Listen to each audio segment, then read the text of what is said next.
We're live. Welcome back to Boys Club Live. Oh, such great energy, Cait. Such incredible energy. I always can count on you for that.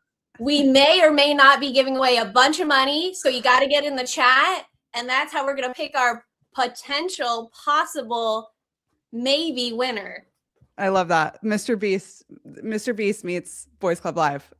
That's right. Hit that subscribe button, hit that bell, share with all your friends, and get seated. I can really see your YouTuber career. The arc is coming, so stay tuned. Okay. It's loading. It's loading, yeah. I have a question for you. Do you know the name? There's this haircut that I'm wondering if you think I should get. Okay. There will certainly be a name for it. I don't know what it is, and I just tried Googling it and I couldn't find it. It's like here, blunt. Blunt cut, and then it's longer blunt cut. Two tiers. Yeah. Do a lot of beautiful Asian women usually have it? K-pop stars might have it. Yeah. Okay. I don't know the name of it, but I'm sure I could find out for you. Do you think I should do it? I think that it doesn't feel too risky because it's like I could just. It'll grow out. It'll grow. Yeah. Yeah. Or you could just go back and be like, give me angles. Like yeah. The bangs are quite long, like how they when they. Yes. So it feels like kind of a safe cut. Just tuck it back. Yeah. Right. I say do it. I think I might do it. I support. Okay, so welcome to Boys Club Live. We have Cait here as a co-host today. Cait, you've really been doing the work. You've been doing the work, doing the stand-in work. Wherever I'm needed, I'm flexible. You really are. You are like a utility. When I used to play softball, there's the like utility player where you can like put that person anywhere. Yep. That's you. That's me. That's you. And I really appreciate that about you. We have a great show. We're going to chat for a bit, me and Cait. And then we have Austin Fedra, who is the co-founder of DoubleZero, coming on to talk about his thing. And then James Kiernan from Octant is going to join us. Cait and I have a bunch of stuff that I want to chat with you about, the Vanity Fair article being one of them, which came out yesterday and everyone is talking about. Mm-hmm. Before we get into that, just want to give a quick shout out to both of our sponsors, Octant and Anchorage. But starting out with Octant, our supporting sponsor, Octant, is well known in Ethereum circles for its tireless contribution to the Ethereum ecosystem through research and millions of dollars in grants and public goods funding. But 2026 is their product era, and Octant is now laser focused on vaults, which enables orgs and communities to build sustainable funding systems through these yield generating products. Direct your yield towards your own org's runway or funnel it to broader ecosystem efforts. It's all fair game with Octant's new institutional grade vaults. Earn, allocate, and grow Ethereum with DeFi. The team has been working on some very exciting stuff, and we're actually going to have James from Octant on later today to talk about some of those things. And we love Octant. We love them. And James is head of impact, so we're going to hear what the impact is. We're going to hear about that these impact. New things that they're building. Okay, so we're going to start off here with a real, just a feel-good story. Grimes joins LinkedIn. Man, she's just like us. She's just like us. Claire, she used her given name, Claire Boucher. I don't know how we pronounce it. I didn't know her government name, and I don't know if I was expecting Claire. You don't think she seems like a Claire? She does. The more I sit with it, the more I'm like, yeah, I could see Claire for sure. I could see Claire for her. You know what the reason why she joined is because she's speaking at this conference, and presumably like some well-meaning comms person was like, hey, we have this like speaker card that we need to go up on your LinkedIn, and her people are like, we don't have a LinkedIn, and they're like, well, it's part of our contractual agreement that you need to actually get it up. So I suspect it was part of a deal like that. Mm-hmm. She's speaking at NVIDIA GTC, which is this huge NVIDIA conference that's taking place today and tomorrow. We're going to see a new jacket drop, perhaps. There will be a new jacket drop, I'm sure. Yeah. Certainly will be a new jacket. So we'll have to look out for that to update the spreadsheet or the Google sheet that we have. But yeah, Claire is here. So feel free to connect with her on LinkedIn. I'm sure she's accepting all the requests that she's getting. Oh, I'm sure. I also love that she chose this as a headshot. I know. It's great. Great picture. It also makes me want to read her. One thing about me is that I will really run to a Wikipedia page of someone, if like for anyone really, but like there was this TikTok that went viral the other day that was like someone filming behind someone else that's at a concert. The person's at a concert, like reading the artist's Wikipedia page. And like, I've been there so many times. So this does make me want to go to her Wikipedia page and find out where she's from. Because part of what I'm getting now, Claire Boucher, is she might be Canadian. Oh. I'm kind of getting Canadian now. I could see it. I could definitely see it. But she, in this this about section right here, what is it? What's the TLDR? Just how accomplished she is as a musician, which I totally agree. I actually really love her music. So. I like to think that she went to Wikipedia and she copy pasted whatever was in there and put it in her LinkedIn bio. Yeah. And maybe ran it through Claude. Okay, so that's Grimes. Happy for her in her LinkedIn era here. Do we want to go to the robots next? I would love to. Oh. Anytime a new robot video drops, it's immediately in Boys Club Slack. We love to see them dancing. We love to see the evolution of their movements. So let me pull some up here. Okay. Yeah, there's been 3 that dropped over the past couple days. And I honestly don't know that all of them are, like, I could see them being AI generated, but at this point I don't care. No, I don't care at all. Does it bring me joy? Yes. Right. So which one do we want to start with? Any of them. Okay, we'll start with the best one. It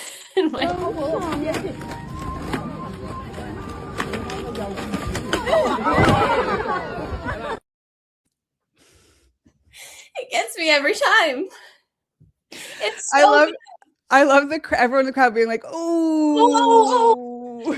Have we not all been there? You're totally like, this move and then you eat it. Totally very relatable.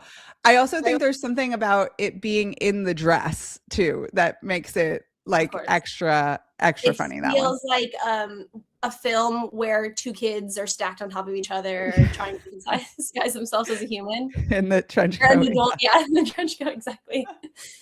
So that one's great. That's the first one. This one that was on the timeline.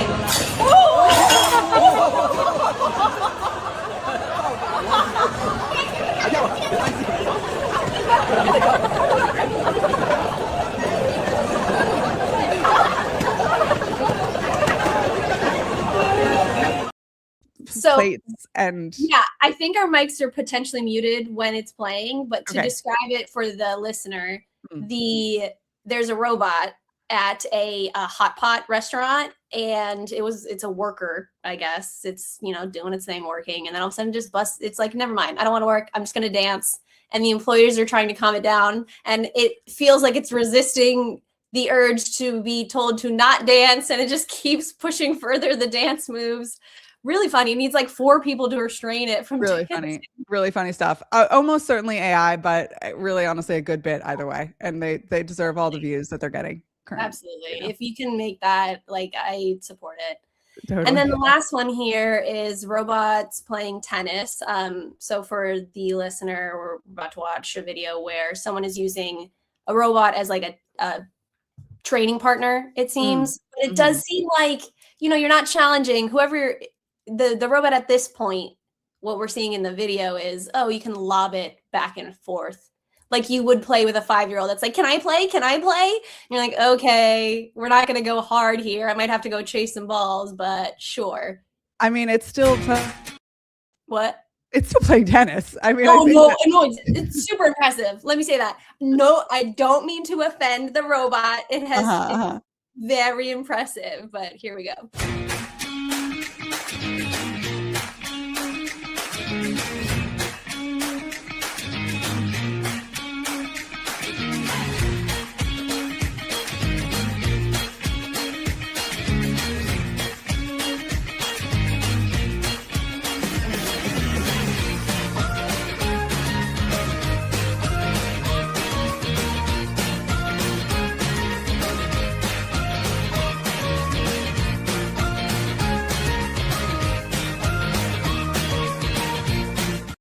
Okay, you get the point.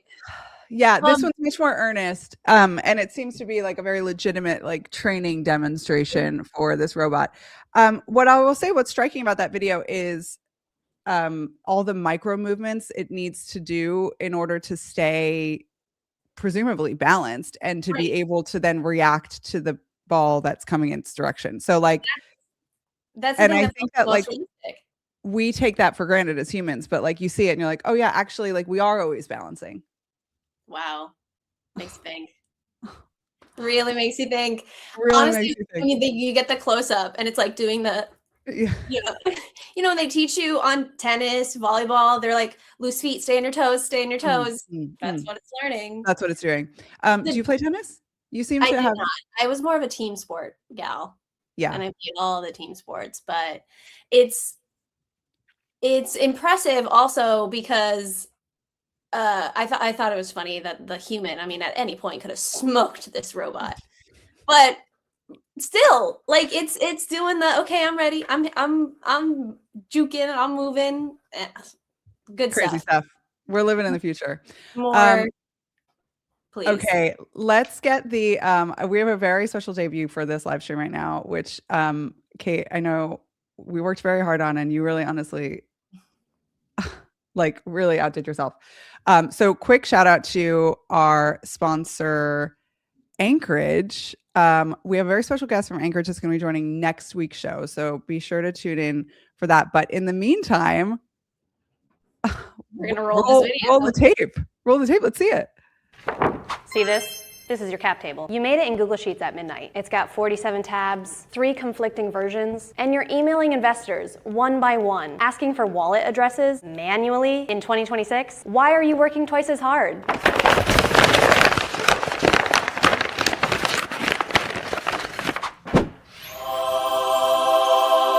Anchorage Digital. Anchorage Digital's full stack token management solution. One dashboard, allocations, vesting schedules, cliffs, lockups. It automates stakeholder collection, so you never send another just following up email again. Post-launch, your tokens are held safely at Anchorage Digital, home to Anchorage Digital Bank, the first federally chartered crypto bank in the US. And they're not just sitting there. You can trade, distribute, stake, and earn rewards without your tokens ever leaving custody via Anchorage Digital's fully integrated offerings. And your investors can easily access them through their own portal. If time is money, then make sure you use Anchorage Digital to get hours back. You following me, camera guy? You're not gonna need this anymore. Go to Anchorage.com or call 1-800-ANCHOR. Don't really call.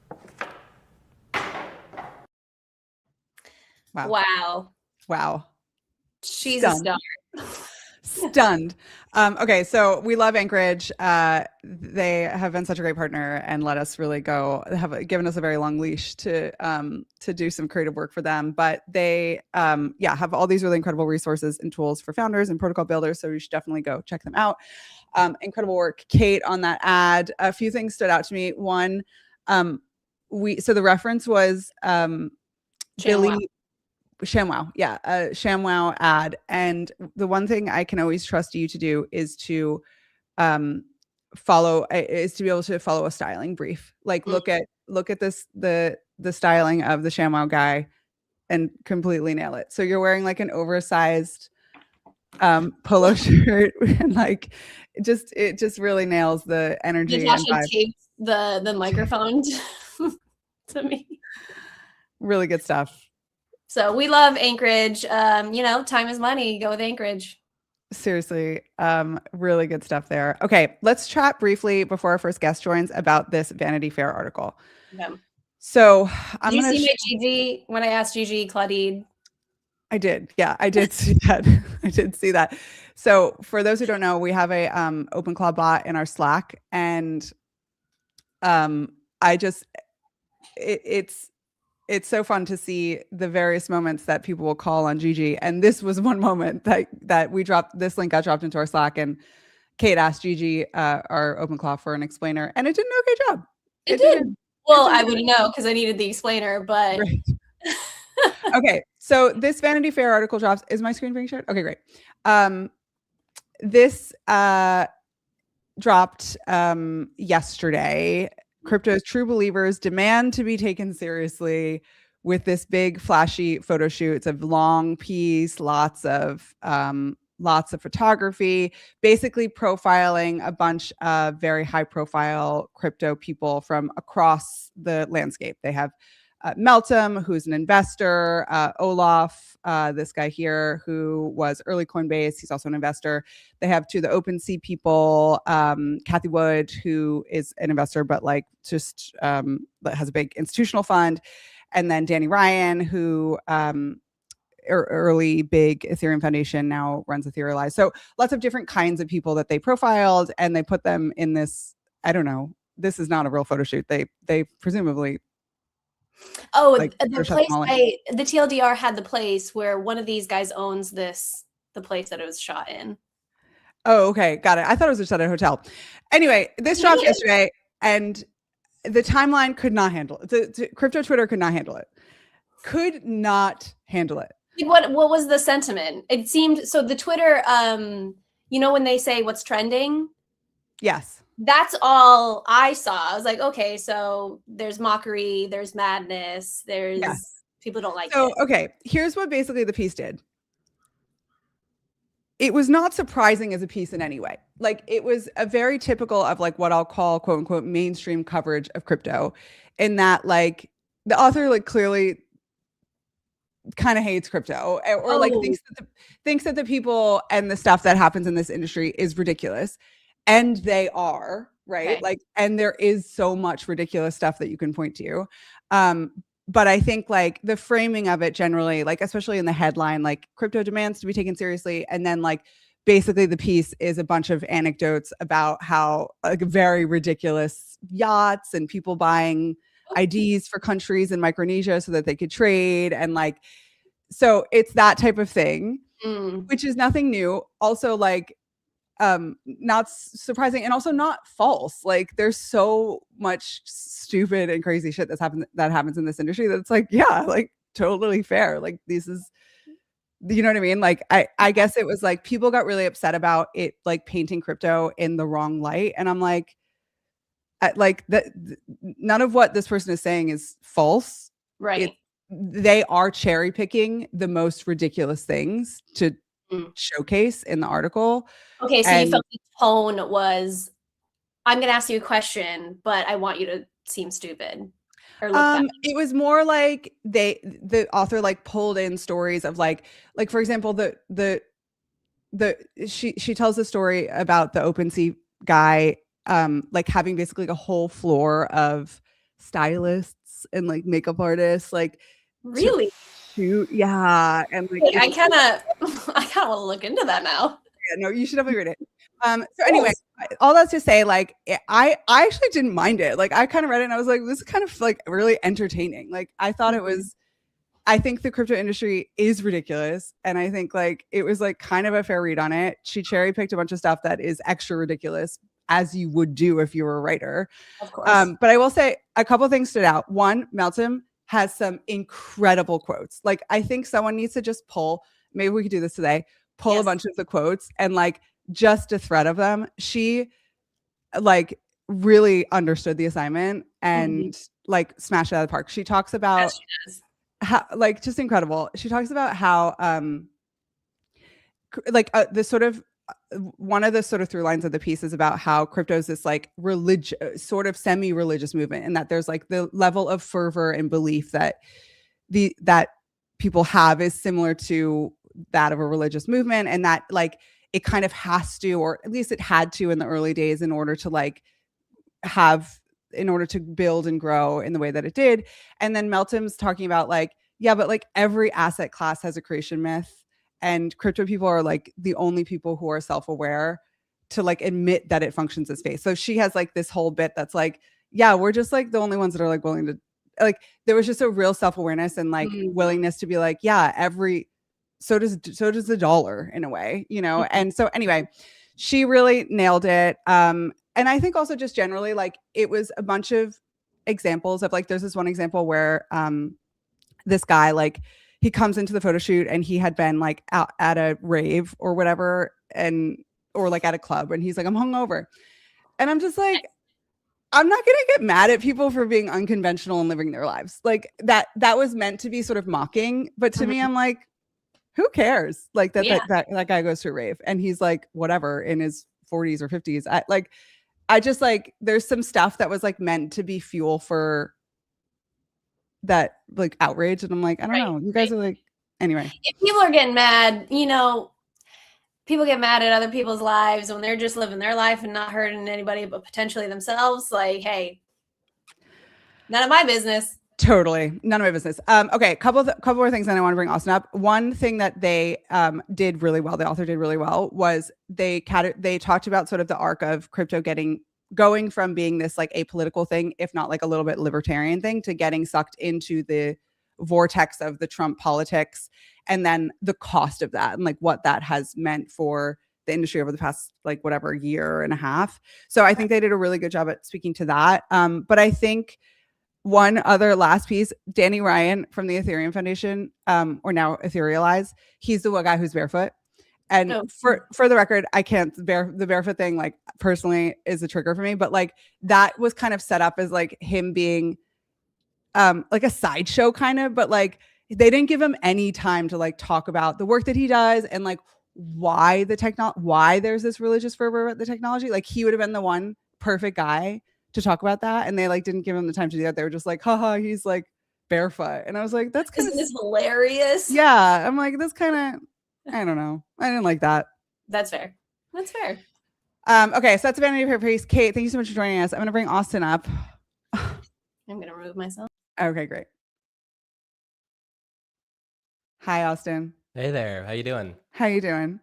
I'm a little sick, but I'm just sitting here nodding along, being like, yeah, that article was kind of weird. Oh, okay. I'm really curious about your thoughts. Austin Fedra, co-founder of DoubleZero. Thank you so much for joining. I know that we had you on in Breakpoint. It's on a Breakpoint. Yeah. The girls had you on and we're singing your praises. So happy to have you back. Second time guest.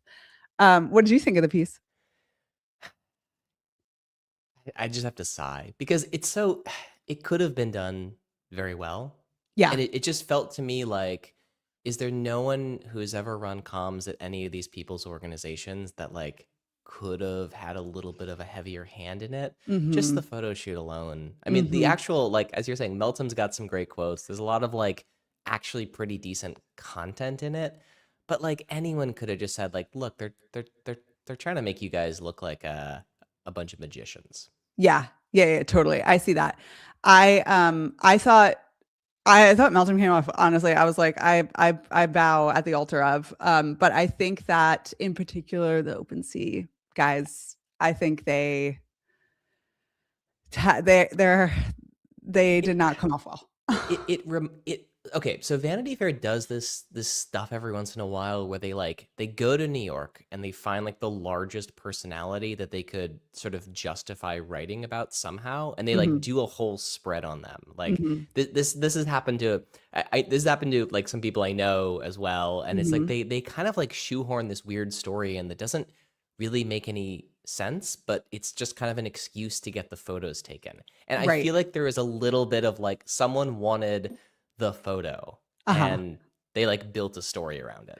Well, I will say it traveled yesterday far and wide on Twitter, so they're getting their clicks. Okay, let's jump into DoubleZero. Tell me again, what is DoubleZero? Sure. So DoubleZero is a very different type of blockchain powered project than we've basically ever seen before. So what it is it's a private high performance fiber network run by multiple independent contributors, just like all the good stuff in crypto is.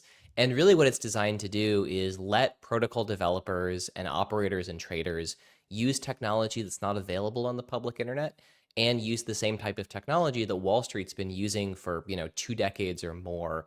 And it's really about leveling up the playing field in crypto, making it able to compete more directly with traditional finance, both in terms of execution and latency. So in some ways, what we're doing is like not all that new in the sense of private networks are how finance is run for, most of our lifetimes. What's different is it's never been doable in crypto before without basically selling your soul to one network provider. And the beautiful thing about DoubleZero is it has that multiple independent network providers the same way a blockchain does. Okay, can I ask a super question? Yeah.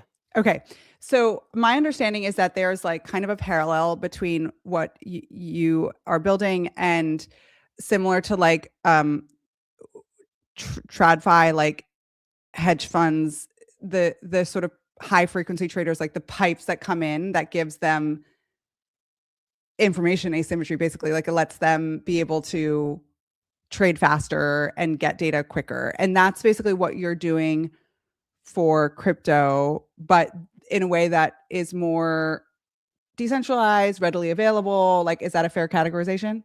Yeah, the type of work that's done by like all these firms that serve as high frequency trading firms, whether that is sort of like Reuters or Bloomberg or NASDAQ and NYSE, data is like the lifeblood of trading systems. That the quicker you get data and the more accurate that data is and the more consistent that data comes in, basically the more efficient markets move. And so you can sort of think about this as, if I am a market making firm, I am trying to quote an accurate price, but the price changes every moment. And so if my feedback loop between I quote a price, I get a new price in, and then I have to like update the price I'm willing to buy or sell something for in an exchange, if that feedback loop takes 30 milliseconds versus 5 milliseconds, there's a real difference in how tight someone can quote. And this is kind of the old question about there's really only one or two markets in the world in crypto which perform at par to Binance.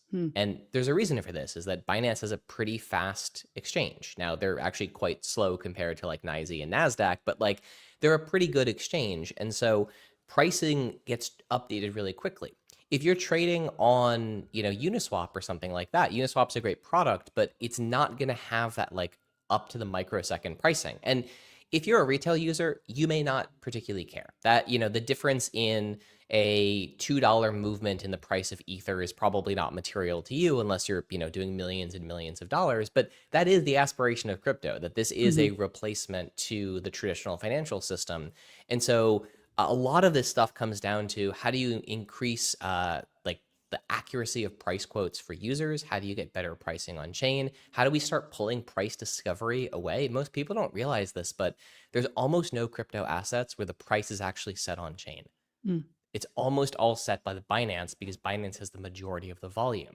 And so if we want DeFi to compete with traditional finance and centralized finance, we need to make sure that the data flows are as performant as the actual underlying L1s and L2s. Okay, you guys had a big launch, DoubleZero Edge. Yeah. Tell me about it. So the original product we came out with was a fiber network that validators and RPCs could run and operate on. And that's kind of like, bring your own validator. It'll just run much faster and much more efficiently on the DoubleZero network. This is actually kind of doing something a little bit different, where DoubleZero Edge is basically a high-speed data distribution platform. And so in this case, our first data type that we're supporting on it is updates from the Solana blockchain. So if you're a trader and you want to say, what has recently changed? Recently, like what was just built in the last block? This is the fastest way to get that data into your trade systems to then be able to make trades. So if you are, everything from like, a AAA market making firm to like a meme coin sniper, knowing what just happened on chain is like one of the most important pieces of information about a decision-making process for what you want to do next. And so this is all sourced directly from the block builders themselves. And we use this technology called multicast, which is has been, again, standard in traditional finance for 20 years or more, but has never been available in crypto before. And one of the cool things about multicast is it propagates data through a system much more quickly and much more fairly. So everyone in New York will get the data at the same time. We obviously can't break the laws of physics and get the data there around the world instantly, but it's a much more fair distribution system, because what happens right now in Solana is if you're a highly staked validator, you get data significantly faster than people who are low staked validators. This is true of every blockchain network. It's unavoidable. Like when you're sending out data one at a time, you have to pick who you do first and who you do last. And doing it by stake weight is a very reasonable way to accomplish that goal. But we have a better way to do that now with DoubleZero. Okay. And as I was reading your documentation, what's a shred that comes up? Yeah, so shreds are very Solana specific. They're basically like tiny little pieces of a block. Okay. And you guys are Solana. Tell me about the relationship with, I know you come from Solana Foundation. Yeah. Tell me about the relationship to that, what you're building in Solana. totally. So DoubleZero is protocol agnostic. We're even crypto agnostic. We have some non-blockchain use cases of the network as well. Solana just happens to be the place where, like I say, Hyperliquid and Solana are the two places where this is sort of most important from a data perspective. It's sort of like, if you can imagine like the New York Stock Exchange, every 1.6 seconds, it moves to a new city in the world. And if you're a trader trying to keep up with what's going on, like that's a really big like data problem to get all that data back to your systems. And so we picked Solana to start with, in part because we had good inroads in the ecosystem, and it's where a lot of trading activity takes place. If there's no trade activity on a network, this type of like product like DoubleZero Edge doesn't really, it's not material from that perspective. Yeah. I so at one point, this was years ago, someone, and this is definitely does not pertain to your product, but someone was talking about 2021, 2022, 2023, like we're building all this infrastructure. And someone at one point to me, and it was like, it feels like we're building like all these multi-lane highways for blockchains essentially that have like 3 cars on the road. Yep. And like, honestly, that was such a visceral picture that has really stuck with me. Clearly not the case with what you guys are doing, but that feels like. No, but yeah. I mean, this is kind of the whole, so there's always this like cart and the horse like debate that happens in crypto, right? And it's sort of like, oh, we overbuild infrastructure in the bear market, and then a bull market comes and more people than we ever could have imagined show up, and then the experiences fail. And then, you know, we sort of have this like boom and bust cycle in crypto. And part of the goal of DoubleZero is just to accelerate what's possible in all of these high performance blockchains by a decade or more. Now, do most blockchains need a 100x increase in capacity today? No, but the ones that have product market fit, like they're gonna need that 100x capacity sooner than they think. This is the story of technology and finance in general, is whatever your projections for the numbers are in terms of volume and users, they're usually wrong, and it's usually much higher. Like you can go back and you can find people 2 years ago saying Solana's got plenty of block space, it's never going to run out of block space. And it's like, well, yeah, then Trump drops a token and suddenly every block is full for 24 hours. And it's not about like, this is the thing that I think people like get wrong in crypto. Most trading happens at market open and market close in traditional finance. Like the vast majority of both volume and actual trades are in the morning and they're at the end of the day. But you need that massive capacity of NYSE and NASDAQ to do millions of transactions per second, not because at, you know, whatever time it is, 11:53 in the morning, there's a million trades going on, but that when a market movement event happens, you want to make sure you have the capacity to process everything. In crypto, we haven't been building for that serious level of economic activity yet. Yeah. How has it been since the launch? How's the pickup been? Yeah, so Edge, we announced it a few days ago, and so we're in testing at the moment for it. It'll be going like general availability early next month. Okay. And so far, great. We've had some people posting sort of early performance indicators and stuff on Twitter, and it's been fun to see.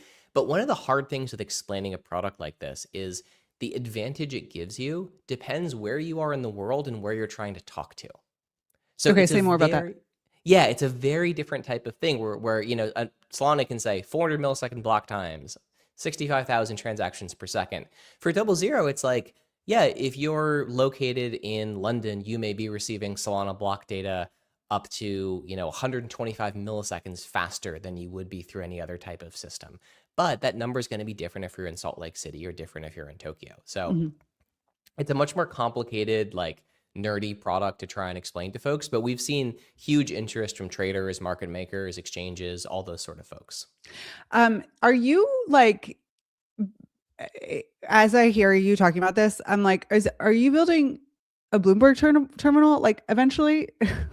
I mean, Bloomberg does a great job with what their product is. Totally. But in some ways, yeah, like the modern vision of Edge over the long term is that this becomes the default and fastest distribution layer for data where timeliness matters. Yeah.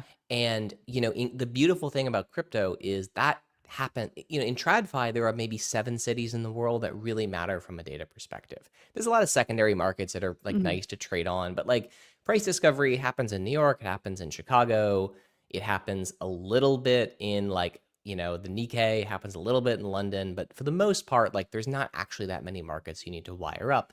With crypto, anything can happen anywhere at any moment. And validators are run all over the world in different areas. And so if we're talking about, how do we get the fastest data from equities pricing in New York to wherever the hyperliquid node is right now that, is running perps for that specific, pair. And this is like the thing. Everyone was sort of like, oh, we're going to just put the hyperliquid book in Tokyo right next to Binance. And so the crypto perps are really good.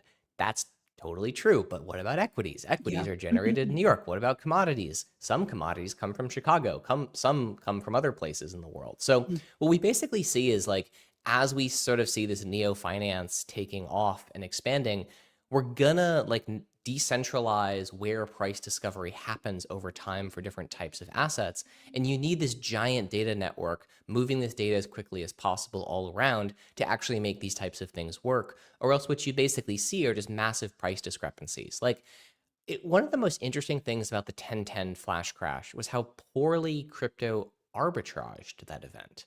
You had like multiple percentage point deviations in price between Binance and Coinbase. And you would have thought the market makers would be having a field day saying, oh, wow, I can buy Bitcoin for 1% less on this exchange and sell it for 1% more on this exchange. This is incredible. I should be doing this. This is like shooting fish in a barrel from their perspective. But the infrastructure still wasn't there. And like these types of price disparities should not happen. You do not see a 1% difference in price between Robinhood and eTrade.com for like a Tesla stock, even when the market's like roaring or tanking. And so that was kind of a real wake up call for us to say like, there's actually a huge amount of data infrastructure that still needs to get built out, and DoubleZero can play a pretty massive role in that. At the same time, we're not originators of data, right? We're not playing Chainlink or Pyth. We're not telling you what a good price is. We're just telling you what this exchange's price is. Wow, really interesting stuff. You guys are right at the bleeding edge. Okay, so what's in the last minute we have? What's next? What are you guys thinking about? Yeah, what's next? More different types of data feeds. So we're looking at a bunch of we're getting a lot of demand for prediction market data feeds, which would make sense too, because those are also driven by news events, just like traditional trading. And then other blockchains other than Solana as well. There's a lot of data out there and a lot of places people want to trade, and we want to support all of it. I love it. Austin, thank you so much. Thank you. We'll see you soon. Okay, James, pulling you up. Hi, James. Hi. How's it going? I'm doing really well. How are you doing? I'm doing good. James Kiernan, head of impact at Octant. How's your morning? My morning's great. I'm in California, kind of a heat wave going on right now, but yeah, I mean, hot for Santa Barbara. Santa Barbara's not really hot. You got to go inland, and I'm sure they're boiling. Santa Barbara, nice. Yeah. Is that where you're based? It is. My wife, we relocated here for my wife's job a couple years ago, and so we moved from San Diego, so wasn't too bad of a transition. Yeah. Man, so I've only been to Santa Barbara once, but I was like, this is a very beautiful place. This is it's really expensive. So, yes. My wife and I are talking about buying houses right now, and you go on Zillow and you're just like, what the hell? Well, you're competing with Meghan Markle and right. Prince Harry. Yeah, totally. Yeah. Okay. Really, really happy to have you on the show. Thanks for joining us. We love Octant so much. You guys have such a great team. We've met a bunch of folks. You guys it seems to attract like a very good person. So right on. Yeah. It's been really awesome to see. So I've been with the project or with the team now for 4 coming up on 5 years. And oh my gosh. Wow. Yeah. So I've been here for a while, and I've seen the team grow. It kind of have helped, bring on a lot of the team members. So it's been, the vibes are great. Really enjoy working with the team. The energy is the same internally as you might see externally. So I love that. You previously worked in talent recruitment. Is that right? Mm-hmm. Like, okay. Yeah. My friend and I were running like a headhunting talent shop. So I was working with a bunch of basically like A16Z crypto companies, and your network grows pretty quickly from that. But I don't know. I guess I have the gift of the gab, so it, Nice. it was natural for me. Okay. I want you to tell us in your voice, in your language, what is Octant? I feel we've done an explainer. We do an explainer every episode, but I do feel like it's still, some people have trouble like grasping it. So I would love for you to tell us, what is Octant? Yeah, sure. So I think understanding the history of like how it all started is probably a good place to begin. So Octant is a project that is being developed under Golem Foundation. And so a lot of OGs probably remember Golem way back in the day. What they don't most likely know is that there was actually a split between the two, between different folks in the Golem ecosystem. So that's what created these two different entities, Golem Foundation and Golem Network, or Golem Factory is what they also call it. Anyway, so large treasury obviously is the history of Golem. And when Ethereum transitioned over to proof of stake, that presented a really cool opportunity for Golem Foundation to do something really interesting and also hopefully impactful for Ethereum. I think a lot of folks had criticism around Golem, being in this position of, being able to support the broader community, but had, largely up until that point, kind of been in their own little turtle shell doing their own thing. So my bosses recognized that. They definitely wanted to be able to give back to the ecosystem. And so, we started this thing called Octant, which initially was this experiment to whether or not we could power an effective grants program with the engine being DeFi. So one of the big things that you see across the ecosystem with grants is that the way that they fund those grant programs is largely with token emissions or other things that are just not sustainable. And so we staked a little over 100,000 ETH, and we've been running these up until recently. We've been running these episodic grant rounds where every 90 days our community is able to choose whether or not they want some of this staking yield going back to them because they have rights to claim that, or they have the opportunity to donate to different projects that are bringing impact into the Ethereum ecosystem. And so if they choose the latter, there's a big matching pool that leverages their donations. So their money goes a lot further if they donate to projects versus if they keep the yield for themselves. So we've been running that program for a few years now, and we're largely convinced that DeFi can be the backbone for a sustainable grants program. And so we're now in this transition to where, rather than just doing this for our specific Golem community, bringing this infrastructure so that anybody across Ethereum can use the technology to grow their own ecosystem, to fund public goods, whatever they want to do. So that's this transition to Octant V2. And so we're providing the infrastructure so that you can tap into DeFi in a number of different ways. And then we're going to be bringing a lot of different methods for how you might want to allocate that capital in your community. Great. I want to talk about how and like the mechanics of how that works. But first, I understand that you guys have a very special announcement to share with a video to match. Can we run that? Please. Yeah, please. Okay, great. Cait, let it rip. DAOs have been sitting on dead capital for years. That ends now. Dead capital, idle treasury, nothing to show. 1.2 million USDC with nowhere to go. From the shuttered treasury deployed into an Octant V2 vault. Now it moves, now it works. Now it starts to generate through a Morpho USDC strategy. Yield on yield on yield on yield. Yield on yield on yield on yield. Principal stays with the DAO. On-chain withdrawal always in Shutter's control. Yield flows directly to the ecosystem funding pool. Yield on yield on yield on yield. Yield on yield. Wow, incredible stuff. Someone really had a vision. Someone really had a vision. Yeah, huge shout out to Sarah. She has been a blessing since she joined our team. Like, I am never, anytime I see any kind of content that she releases, it's, I'm always in awe because she's just stepping her game up like every single time. So it's great. Really incredible stuff.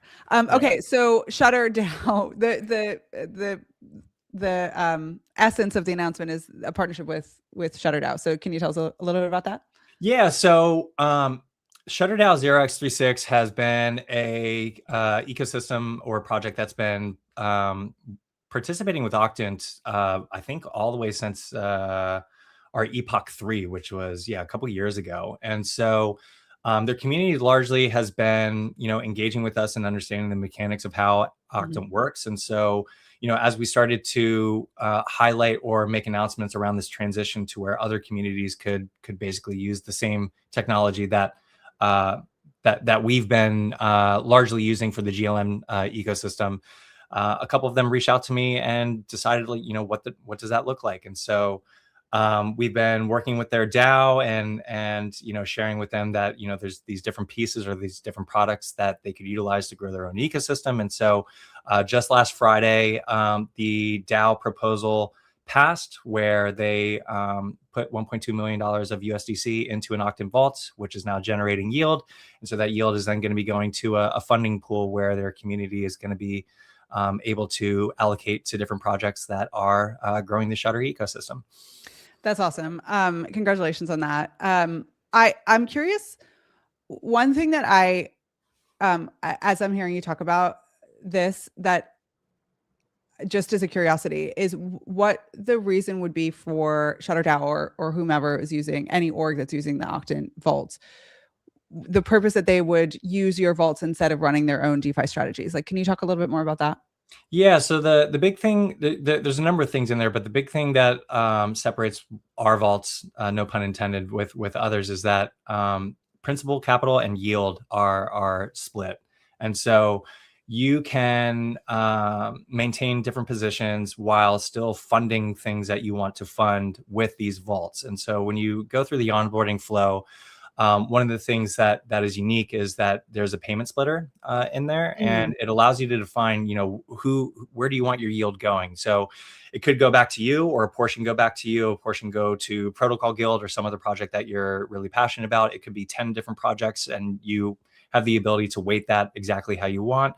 But there are some advantages from being able to essentially, like if you're long on ETH, but you still want to be able to support something with ETH yield, this is a perfect way to be able to separate your position versus, supporting other things that you care about.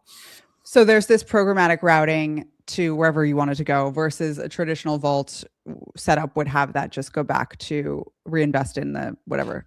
Exactly. Yeah. So standard with 4626 vaults is that yield goes back to the depositor. And so, this is what we saw as, a unique feature that could bring value for people that have specific interest in that.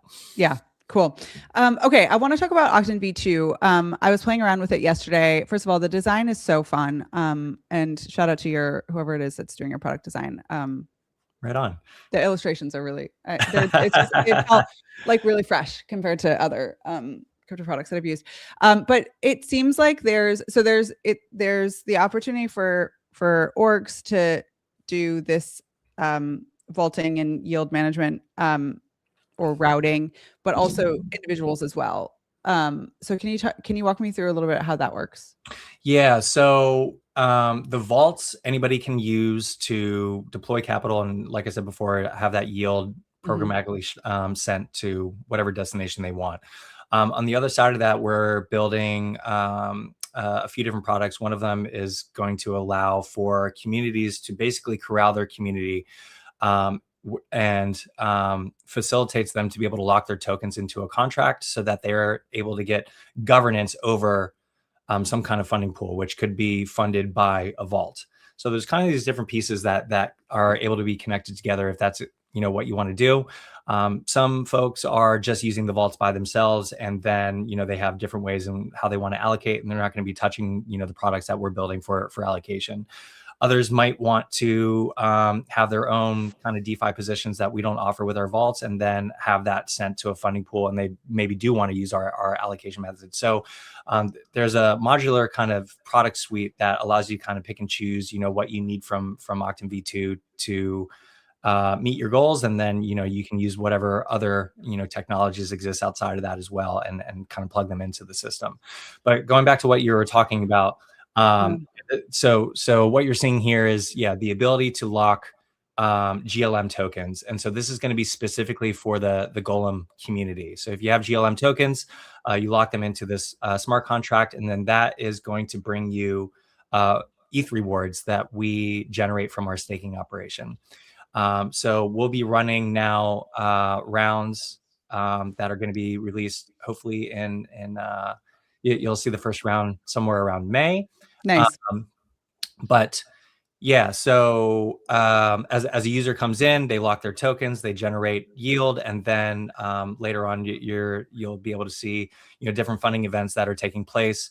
And we're thinking through a lot of different interesting designs around different ways to fund things. So streaming funding, episodic grant rounds like we've been running before. There's a lot of different things that we can play with that I'm really excited to see how it unfolds as we move into 2026.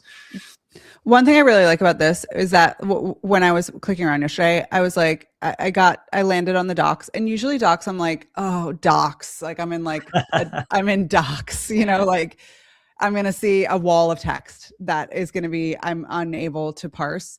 And one thing I really appreciated about your docs is that was not the case. And I hopped over to the docs and I was like, okay, great. I orient myself with these little illustrations and then click where I need to be. So again, just shout out to whoever's doing this work, because it really is refreshing to. Right on.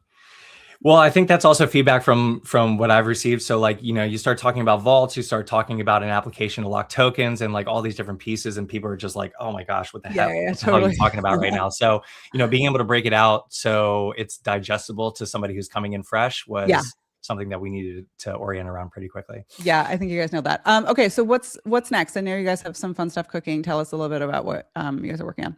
Yeah, so on my side, I'm focusing on BD efforts. So we have a bunch of different engagements that we're zeroing in on with a few different ecosystems like Gitcoin and Nouns, and some partnerships that we're getting a little closer with, some fun stuff with the EF. So that's primarily what I'm going to be focusing on our side. Our big whole grand mission around all this is both to be able to support ecosystems in the Ethereum ecosystem so that they can grow, but also one of the big challenges that is kind of on the horizon is that the infrastructure that is largely making Ethereum run and having zero downtime, that's been almost exclusively funded by a few small organizations, and there's a lot of really successful businesses that are growing on Ethereum, and this free rider problem where everyone's happy that somebody else is paying it. So our large goal here is to start to distribute that funding, bringing in more organizations that are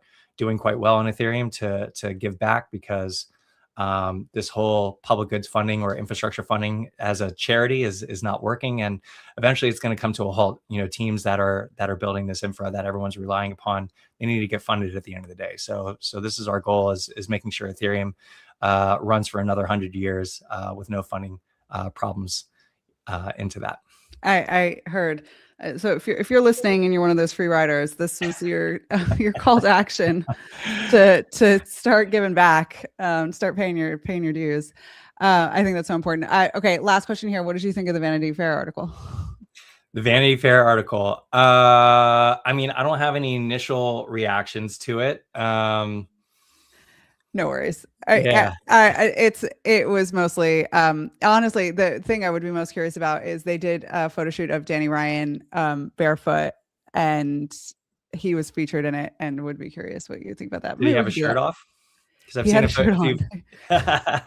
seen a few photos of him just like working out in the gym, and I didn't realize he's a massive dude. So he's he's committed to the swole lifestyle. Is it CrossFit? Do you know, or I don't know exactly what, but he's a heavy lifter, which honestly I respect. People who lift heavy. Okay, James, so fun to chat with you. Welcome back anytime. Likewise, and keep us posted. Okay, cool. Yeah, thanks for having me on. Really grateful for y'all. Totally. All right, cool. Cheers. Okay, Cait, I'm going to bring you back. Nice guys. Such nice guys. So lovely. So lovely. I learned a lot. I'm really excited for all these updates. Shoot, I know. Everyone has got really fun stuff cooking. And like, it's moments in those conversations where I'm like, there's moments where I can be on the timeline and I'm like, man, crypto's like, we're in big trouble. And then I hear from people like that and I'm like, there's really cool stuff that's happening. Yeah. And it's just really heartening. Okay, a few more quick hits here to close out. You have a note here that says Banksy doxed or nah. Can we bring that up? And do you have any more information on this? Because unfortunately, no. So the TLDR is supposedly Banksy was doxed. If people don't know who Banksy is, I have some visuals. Sorry to just the listener, but if Banksy, famous graffiti artist, here's a quick Google of his work, you get the idea.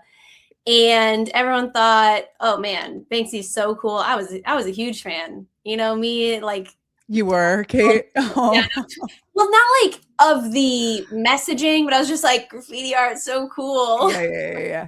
He also had a exit through the gift shop. That was him a documentary. That's what did it for me. Okay. I was in my documentary phase, straight out of like film school at that time. So come on. Okay, I get it.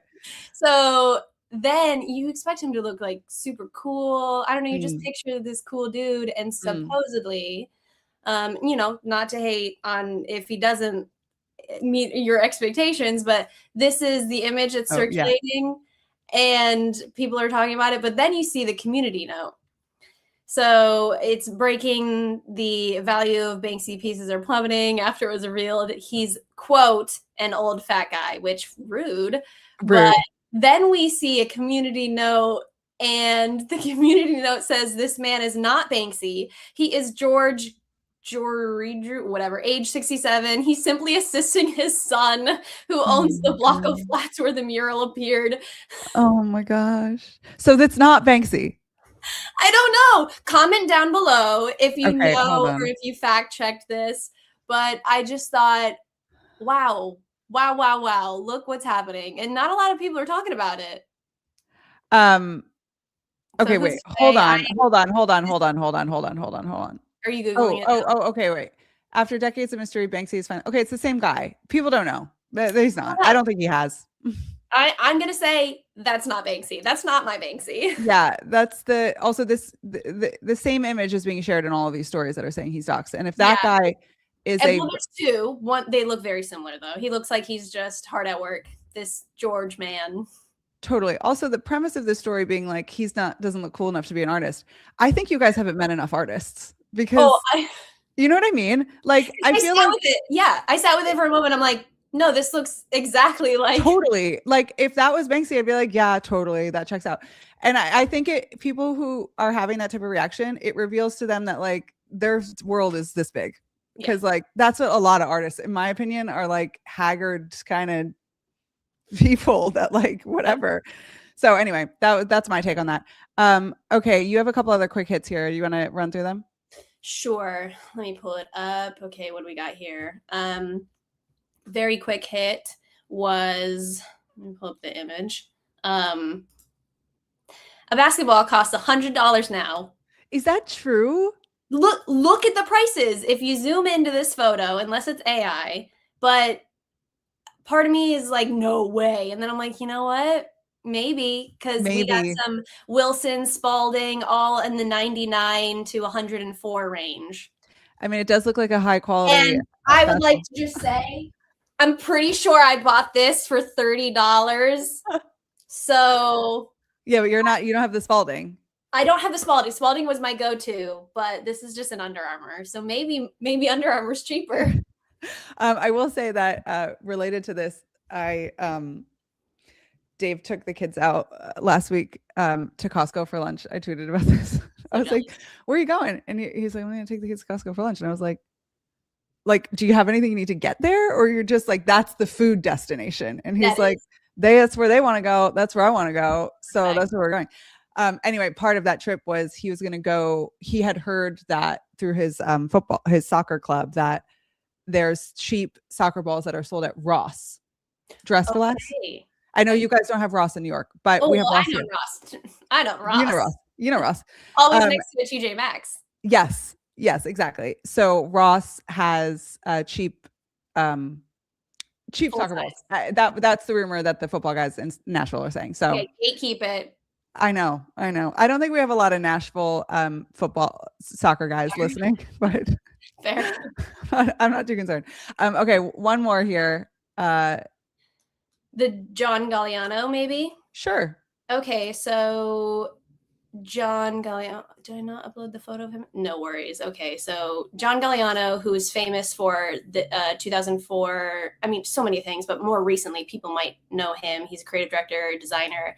He made this show for Mason Margiela with Pat McGrath, famous doll makeup. And it's continuing the trend of fast fashion brands hiring like luxury creative directors and designers to try and beat out the Sheins and the like super crazy fast fashion. Their brands like H&M have been doing it where they're trying to seem like mid-tier level fashion. So he signed with Zara. Yeah, he signed with Zara. So Jean Galliano signed a 2-year deal. They're calling it a 2-year partnership with Zara. Okay. And how does this make fashion people feel? It's interesting. So many people are saying, I think fashion people take themselves way too seriously. Right. And the industry way too seriously. And I enjoy fashion and style and all those things, but they were like, ugh, this is the death of fashion. Right. I'm like, first of all, let the man get his bag. And if you want to make some cool pieces in the meantime, fine. The funny thing is, they're saying it's from Zara's archives.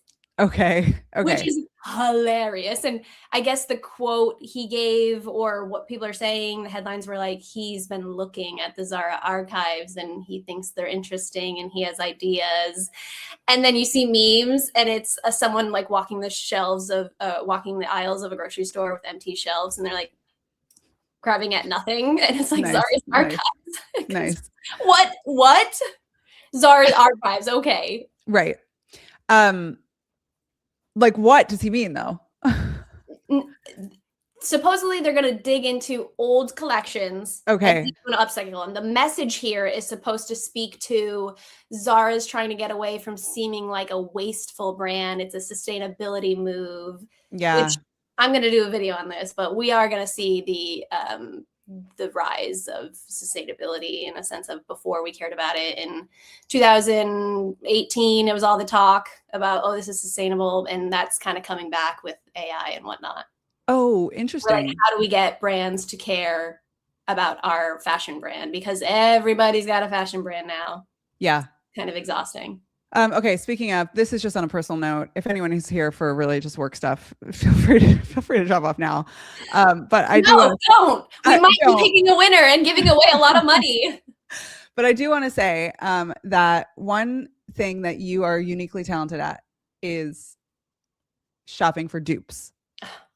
Thank you. And over the weekend, I'm going to share my screen here. I really want this pair of pants. Oh, hold on. Let me get through the, okay. Pants in this style, but really this is the pinnacle of the kind of pant. It's a long trouser for those who are listening. For the listener. And it has an overlay skirt. Personally, this skirt's a little short. I want like a mid-tier hits the knee, but the look is basically a skirt over the pant in a oneer garment. Yeah. And I said shout out Blake has a really great Ghani she pair. does. And I also saw her pair and I was like, I can't buy this because Blake has it, but she has a beautiful pair of Ghani skirt overlay, whatever. Yeah. A couple of things here. Well, first of all, I put this into our Slack and I said, Cait, can you help me find a dupe for these? This was like Saturday morning at like 7 a.m. And you almost immediately responded with 5 or 6 direct links to product. Mm-hmm. All sorts of different price points too. Mm-hmm. Like we had a you gotta go Amazon and cheap, but also I'm like, yeah, you gotta do the $39.99 at H&M, but you also you're gonna throw me the, I don't know what would I think there was like $150 and like that's still half the price of the reference you gave. Yeah, totally. This was a great different price point. So anyway, you're just so talented at that. And I feel so lucky to be your friend and to be able to send you asks in those moments. But one other thing. So on that note, I bought a pair. They're on their way. I'm so excited. Exciting. But the other thing I'll say about just this journey that I've been on with the skirt over the pant item that I'm trying to find is that when you don't know how to Google something, you are so severely limited. And I don't know how to describe skirt over pant. Like there's no word. I would say pant. I would say skirt pant or pants with skirt. No, pants with skirt gets you to a weird place. That's like skirt. Pants skirt is. Pants skirt would bring back short tennis skirts. A skirt tennis skirt. That's what I searched when I was on my journey. Okay, wait, hold on. Pants with skirt. Anyway, I really am having a hard time. Really having a hard time finding what this is called. Yeah, you'll go in, you'll see what the e-com site is calling it, and then just try those versions. No one's aligned on this though. No, they're not. So they're not aligned. You're right. There's an opportunity for someone to come in here and really to name it and claim it. Yeah. Now let me ask you this: have you ever just tried buying the trousers and buying the skirt? That as long as it match, it could look like a monochrome set. Yeah, that's advanced level. I'm not asking you to do the Ashley Tisdale, but I think that's for fashionistas like yourself who can figure out visually how to make that work. For me, I need it just given to, I need it on a plate. You know what I mean? Like if I'm being asked to layer in that way and have that type of vision, it's not going to go well. So that's why I'm like, it attached is helpful. The solve for me. That's fair. You know what I mean? Yeah. Okay. On that note, thank you so much for tuning in this week and for listening. Next week, we're going to be live in person in studio, and I'm going to be there and Natasha's going to be there. We have a bunch of guests already lined up, and it's going to be really fun. We have, I know Emily and Tori, our hosts from Not Medical Advice, are going to be joining us among some other fun folks. So let me just say, when I listened to the Theo Von Brian Johnson podcast, how was it? I was like, man, I got to send this to the Not Medical Advice girlies because it's kind of felt in the same vein. Totally. Wait, what was the vibe? The vibe was very much Brian Johnson, who, I'm sorry, but the more I listen to him, the more likable he seems to me. She's converted. I'm converted. I'm a Brian Johnson apologist if he needs one, I guess. It's just explaining certain biohacking things to Theo Von, and Theo Von's like, all right, cool. Tell me more. What about this and what about that? And it was really entertaining. Wow. Was it like basic level biohacking stuff, or is Theo Von like, did he have an understanding, and was he getting into like weirder stuff? I was surprised that Theo Von knew as much as he did. Yeah. Brian Johnson didn't have to explain a protocol to him. Okay. Unless Theo was just yeah. But the way that he was interjecting and asking questions seemed like the man knows some of it. He's doing sauna. He's asking about red light. He's gone and seen natural doctors. Yeah. So, I could see him, like he's sober. I could see him having like that side of him that would do well in a conversation with someone like Brian Johnson. Anyway, thanks for listening. So I didn't have to. And you're very welcome. I'll send Gigi's TLDR. Just the notes. Okay. Thanks everyone for watching. We'll see you next week. Bye.